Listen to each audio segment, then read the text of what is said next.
ladies and gentlemen. We are back. We are live. It is the Freight Coach Podcast, the top podcast in transportation, coming to you guys every single weekday, 8:30 a.m. Pacific, 10:30 Central, to break down some industry headlines. But most importantly, you guys provide some actual insight into what you can do with all of this information.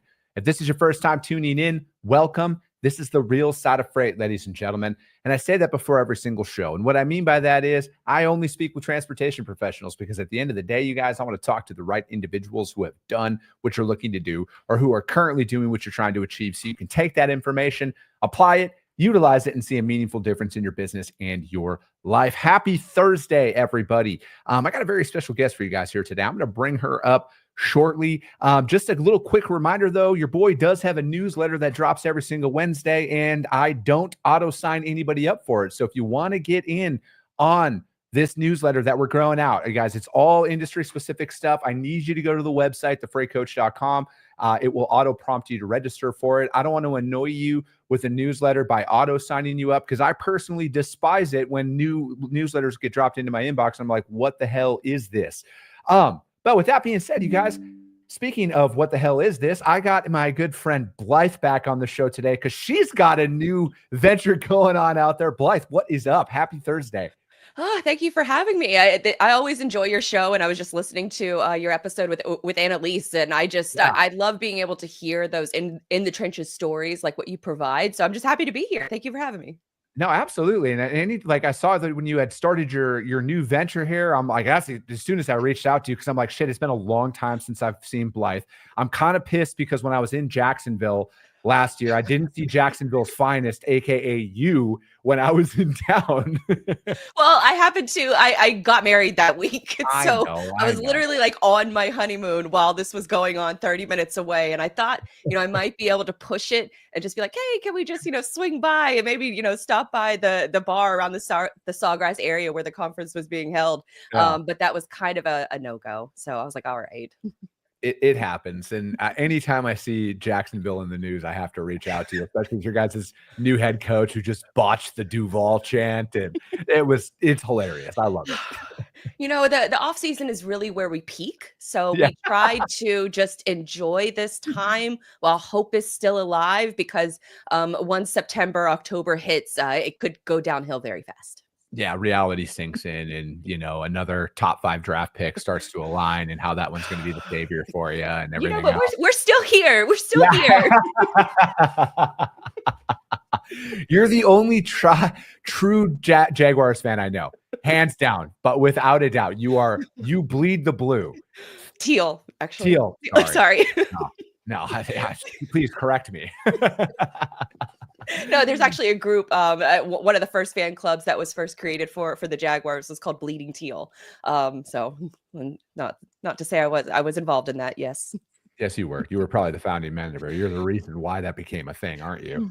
I'm one of many. One of dozens of us. Oh, that's funny. So how's everything going, Blythe? You got a new thing going on here. What is this?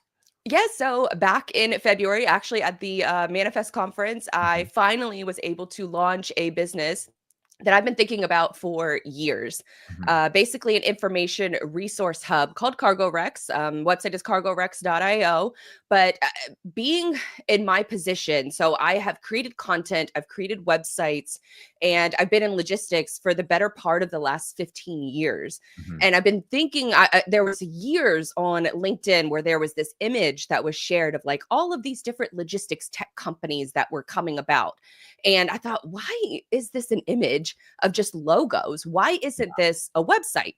And it just was on the back burner for a while. I was like, I'll get to it. And then finally I was like, okay, I'm actually going to do this. And so last summer started actually building it out, building out what's essentially a resource hub of trying to build the Google search of logistics. And so we started in the summertime, got the site ready to launch for an MVP level around Thanksgiving. And then we went fully public PR wise in around early February. And so ever since then, it's just been a grind, honestly, managing a couple different companies now, a podcast, and finding out what the day-to-day looks like now, because there's a mindset of when you're going to launch a business.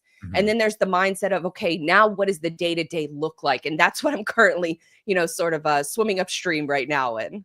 Yeah. No, but I mean, I think it's a phenomenal tool, right? Because it's like, I mean, you go to a lot of conferences in the industry. There's a lot of different companies that are coming out, and I try and have a bunch of different people on the show, and whether they're business owners, of trucking companies and freight brokerages and everything else, and there is not a shortage of tech at your disposal right now. And then furthermore, it's like, what do you actually need? But like, how do you research what you need without, because like, this knowing the social media game, Blythe, like you can't even like click on websites and like social media pages without cookies. And then all of a sudden, boom, you're getting just fucking bombarded with information out there, right? So it's like, is this kind of the whole purpose of it? Is it's like incognito mode where you can go in there and actually search what's available without going and just, getting a sales pitch. I love that you brought that up, because it was very intentional with the site that we built it with privacy first in mind. Yeah. I wanted to be, because I'm sure you get the same thing, but I get dozens of press releases, sometimes a day, and it's very challenging to keep up with all of that information. And some of it's not really relevant to me at all, but it's tough to sift through a lot of that noise. And I know that if I see an email that comes through, there's probably some kind of tracking software on it. I mean, I'm guilty of using, HubSpot as well.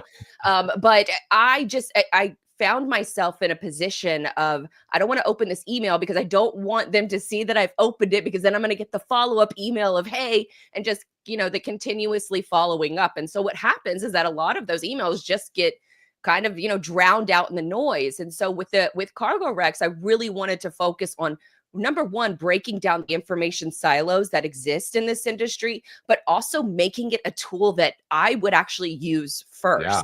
And so that's been the biggest hurdle, is like, okay, what are all of the companies that exist, from not necessarily like a top 100 trucking company or a top 100 brokerage. Like, there are plenty of media companies that already cover those things. I wanted the services, the insurance, the consultants, the technology. Yeah. I wanted to be able to shine a light on those different solutions and do it in a way that it would be useful for me to use as a tool. And if it's useful for me as a tool, how can I build it out from there to help others with their research process as well? Because let's be honest, a lot of companies out there, they don't necessarily have a website. They don't necessarily have a great, SEO strategy. They don't have a great social media strategy. And it's challenging to find all of the different providers out there. So I'm trying to take word of mouth recommendations and put them on steroids, but also just put the information in front of people as much as possible and let them make a decision on who they want to move forward with.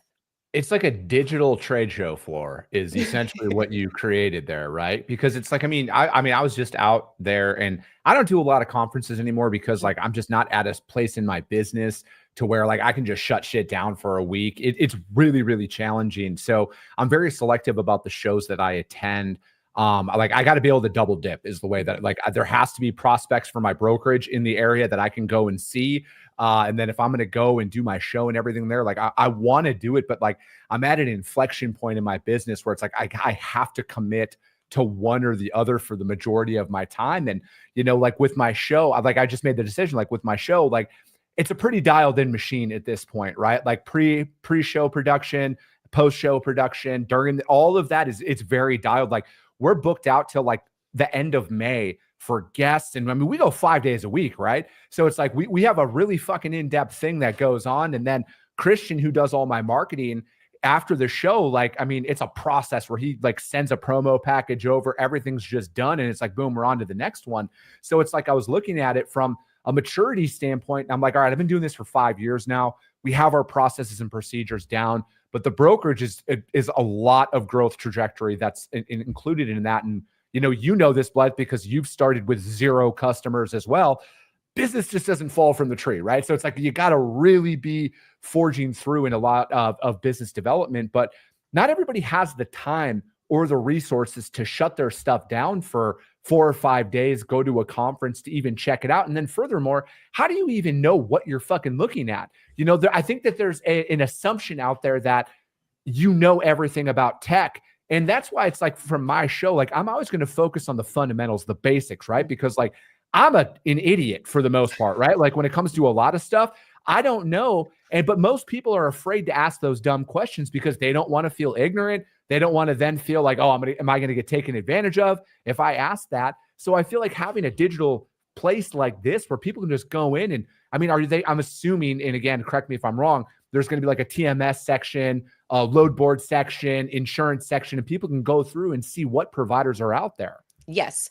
And so it's been really a lot more challenging than I thought it would be to categorize, this industry. I thought it would be, pretty simple, but there's so many nuances to each different solution, and there's technology. So we have it broken down into sort of, a few main hierarchies. So we have associations, we have technology, we have services, we have creators, and then we have events. So these are all of the places that we think that people are, looking for that kind of information. If I come into this industry and I don't know anyone, what association should I be joining? If I don't, maybe my role is shifted and I've gone from intermodal over to trucking. What trucking events should I be going to? And so that's where we're kind of coming at it with that mindset of how can I help people cut to the chase? And so on the site, you're able to make a free profile. I wanted to make it free for everyone. Nice. We do have premium options for businesses who want a little bit more customization.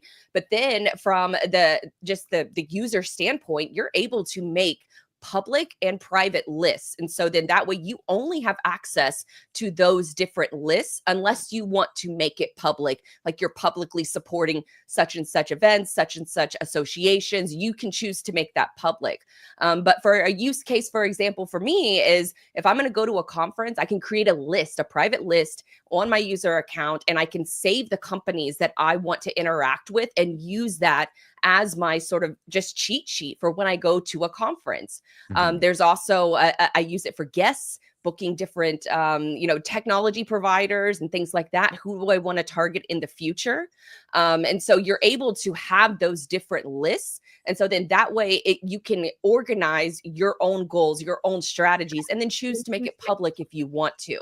And then there's a lot more, just sort of diving in even deeper than that, because you say logistics technology, but there's so many fractions or factions that come from that, particular category. And then, for example, like TMS, there's, TMS that a brokerage will custom build and provide it themselves. Sometimes they will provide it, as a standalone service that other shippers and other carriers and brokers can use as well. Maybe independent agents can use. But then there's so much more to it than, just here's, 10 TMS providers, but you have to offer the additional filters so then that people can continuously, be able to research and drill down exactly what they're looking for. And so it's been kind of, frankly, a pain in the ass. Like I thought it was going to be a lot, easier to categorize this industry, but once you just start diving into it, it's like, wow, there's so many different intricacies of what people are looking for. And I didn't just want to be I'm trying to build a better Google for logistics. And so that's where a lot of think the learning curve is coming for me right now, is that it's not launching a company. You really have to start from the ground up, as you say. You have to continuously find, new ways to innovate and new ways to think about your customers first and foremost, and the information that they're going to be looking for. And I think the more, frustrating aspect is that I want it to be perfect, but it's not there yet. And I want it to be fully fleshed out. It's not there yet. And I just have to practice, I think, a little bit of patience without, yelling at my dev team a little too much. Yeah, I don't. Patience. Tell me how I could acquire some. I would love to find that out. This is, it is. And here's another side of things that are never really talked about is it's very fucking overwhelming when you don't know like where to start with stuff, right? And then you're like, and especially if you don't have a network, to reach out to. Like now, 5 years in, like I'm very fortunate. I have a very wide network. I have a really good idea on who to reach out to for what.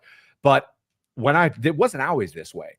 And just starting out and just deciding, like, hey, what CRM do I need here? Like, are there any free CRMs and stuff like that? And then, what fits inside of my price point, and then just kind of taking that and really understanding what is available to you without going to Google and Googling, what should I do here? And then especially if you're inside of the transportation industry. And I mean, this just as well as anybody, there's a lot of pay to play shit that goes on out there. So it's like, are they paying the most to be on this, or are they the actual best fit for my company?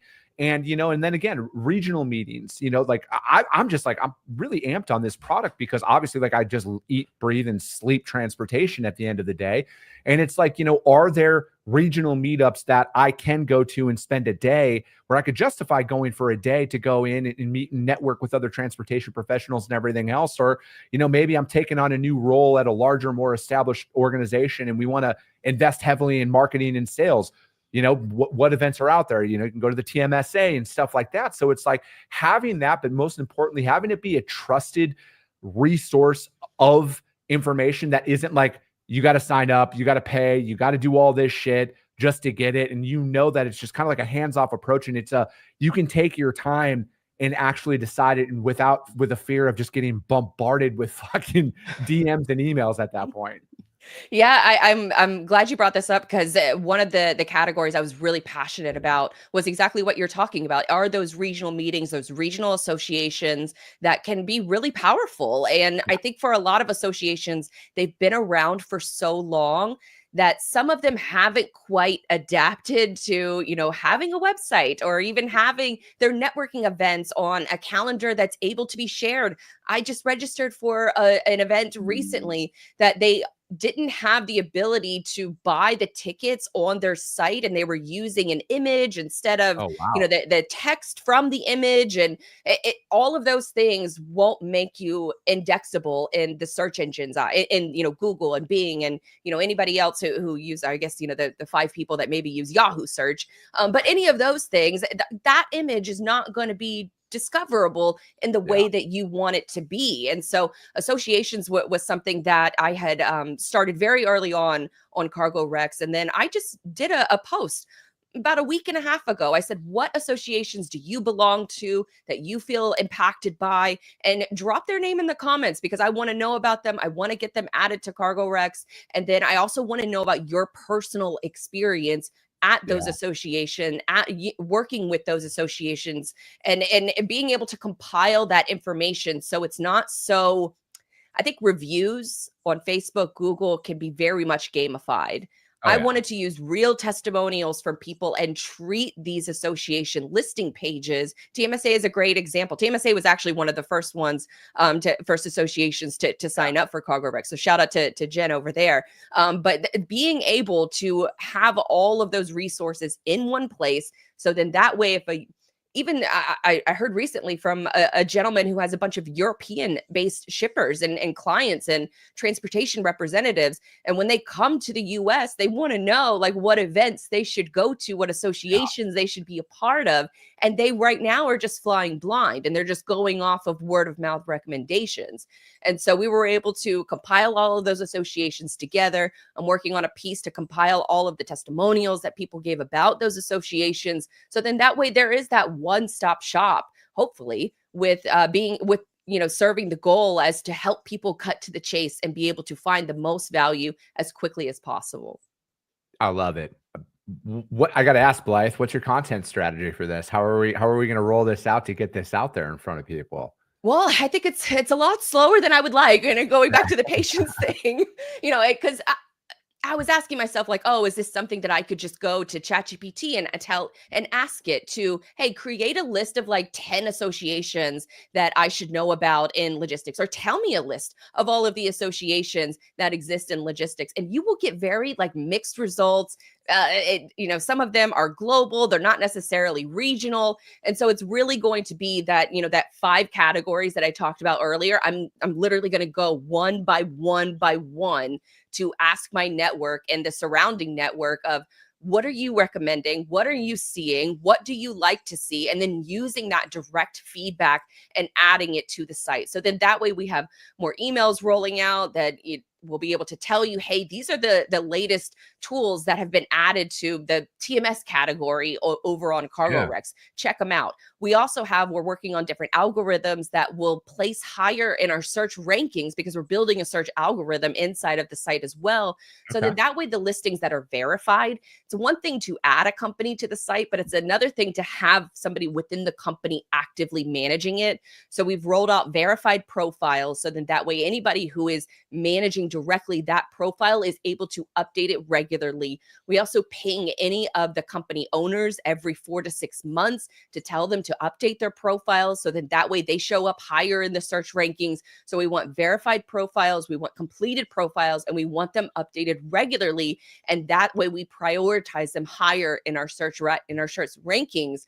And then we're still listing everybody else, and we just list those in ABC order. But we want the ones that are putting in the most effort of, giving you the most information all in one place. Those are the ones that we're choosing to prioritize because we think that, the most updated and the most fulfilled profiles are going to be the best user experience on the site. So it's really just pulling in, my experience with building sites and making content and working in logistics over the last, 15 or so years and just compiling it all into one project. Feel like it's the culmination of my career with this particular company.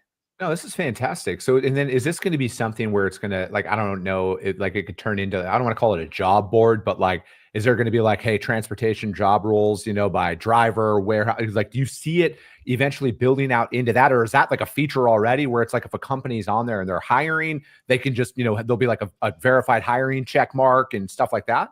Not necessarily for hiring, more built around the research tools. And so also there's what I haven't really talked about a lot yet is the content side of things too. We have so many creators like yourself that is making fantastic content out there. And that's what I want to push. I want to be able to push the creators that like you that are talking to different business owners in this space every single day, because you do business with people that you like that also have a good product.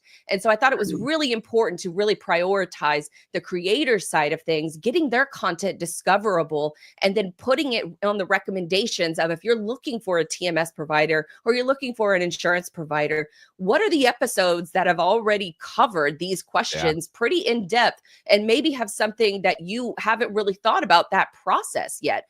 A lot of my interviews, a lot of my discussions over on Everything is Logistics, like they're great when it's subject matter experts from within the company, but the listens and the downloads go through the roof when it's a customer talking about that product. Oh my God. When it's SPI is a great example. The freight agent interviewing, folks like your business partner, those episodes do so well because it doesn't feel like selling. I think people just don't want to necessarily be sold to. They want to do the research on their own end, listen to that content first, and then come and decide and do business with you. So while jobs is not going to be, if it's something that the people want, then it's something I would consider adding in the future. But right now it's really about compiling the industry's current providers, creating additional filters for pricing and features and, different things like that for each one of these tools, and then building it out from there. So then that way it's the best use case as possible. And then, once we have, I think, the data in a pretty good place, we are going to start adding in different AI enabled search features so that way we can get you to the answer that much quicker. So that's essentially what our roadmap looks like. We could, slap an AI bot on it right now. I just don't feel like that's in the best interest of the site right now. I really want to hone in on our data and make sure that we have the most comprehensive database of all of the logistics providers and solution providers. And then we'll worry about, adding different AI components on top of that, because that world is just shifting so fast anyways. And so even it's tough to keep up, but that's what the goal of Cargo Rex is to help you keep up and help you to stay updated and then know what's going on in the industry and what you need to be thinking about possibly for your own business. I like the creator angle that you're taking with this, obviously as a creator, but like, if you are interviewing a company, right, and then you can find an actual podcast of that company and they can tune in and listen to that, and kind of, because you're right, like if you want to find out a little bit more and maybe you don't want to go to their website, or, you want to learn more about what any of those companies that are out there are doing. If there's a podcast that's already been created out there and they can tune in and listen to that, I mean, I think that's a fantastic feature out there, because I feel like that's where a lot of people's buying decisions are made is through content from like a trusted creator, who's out there, or a trusted podcast who's interviewing people that knows, like, hey, they're going to ask the right questions here. They're going to go in there and they're going to ask a lot of stuff that I might want to right away. And, it's like, I don't think enough creators out there have any idea how much of an impact one podcast episode can make, or one post can make out there, and what it can do for their business and everything else. And then even all of those companies that are out there, it still baffles me that there are businesses out there who do not see the value in content. They do not see the value. Like, it's not as bad anymore, but like and not like even 6 to 8 months ago, there was still pushback. I don't know if we want to go on a podcast and stuff like that. And I'm like, it's 30 minutes of free fucking airtime, like it baffles me. But again, I'm not here to tell anybody how to run their business, but geez. Yeah, I mean, and that's where being a creator for as long as I've been, I have seen the ebbs and flows, and I've seen, sort of the rise of like, networks and, oh, come join our network, and, we can bring your show under our umbrella. And I've toyed around with those ideas in the past, but the warning signs are typically, you're going to lose control of your content. You're going to lose control of your editorial. You're going to lose control of the advertisers and sponsorships that you can get on your show. And then that company typically owns all of the data. We don't do that at Cargo Rex. Like, we're just importing your RSS feed, and an RSS feed is essentially a data feed. So any plays, any downloads, any listens, that still goes right to your show. You don't lose your control, your independent status. We are just surfacing that content to a relevant audience. And I wanted to build this for, somebody like myself. What would I join? And that's what I built it for other creators in the industry. No, I love it. And that's what needs to be out there, right? Like, I mean, anybody who has reached out to me about like, how do they start a podcast, or how they, like, I literally just have like, I'm pretty sure I have a Google document now that I just send everybody of like, this is all the stuff that we have. This is all the places that we're registered on. This is how you do it. Right. Love it. Because, to me though, it's like, I'm more concerned about like adding value and impact to the industry than I am of, do I have, man, like at the end of the day, people are going to pay attention to you because of the information you put out there, not because of anything else, right? Like, I still try and do that. Not as much as I did, but like, I will shoot a lot of my content on my fucking iPhone still, just to show people like, you do not need a setup like I have now to do anything, right? Like, you can, and I've done that at times. I have literally done my podcast off of my iPhone just to fucking prove a point. Love it. Like, you do not need any of this shit to start. Like, it's nice, but fear of equipment is a very big thing for a lot of creators. The overwhelming majority of podcasts never make it past 10 episodes. And so being able, and I think in the age of AI, being able to prove that, hey, I can grab my phone and I can, talk for 10 minutes about a particular topic and upload it directly to a social media platform, that is, I think, going to help you stand out more than some of the things that could be easily copied and generated by AI. So I think you're right on the money that, that type of content approach is, we talk a lot about authenticity, and that is exactly what you should be doing. Is that proves your authenticity, your level of trust in your audience, and that you're able to share those quick takeaways really, really efficiently. Yeah, 100%. Blythe, we keep these shows at 30 minutes because everybody's got day jobs who listens to this. And I know you got one as well. Right? How does anybody reach out to you to find out more about what you got going on now, Blythe? Sure. So they can check out the Cargo Rex website. It's Cargo Rex, CARGOREX for, a little dinosaur.io, or you can check out the podcast over at everythingislogistics.com. Perfect. Blythe, I love it. Hit Blythe up, you guys. She's building something great. It's great having you on. As always, you guys, if you guys get value in what you heard today, which you better have, subscribe to the show, you guys. If you're feeling really ambitious after this one, which you should be, rank the show on iTunes and Spotify, because that's how your network's going to see value, because chances are if you saw value, they will as well. I appreciate you guys. I love you guys, and we'll be talking to you soon. We don't have any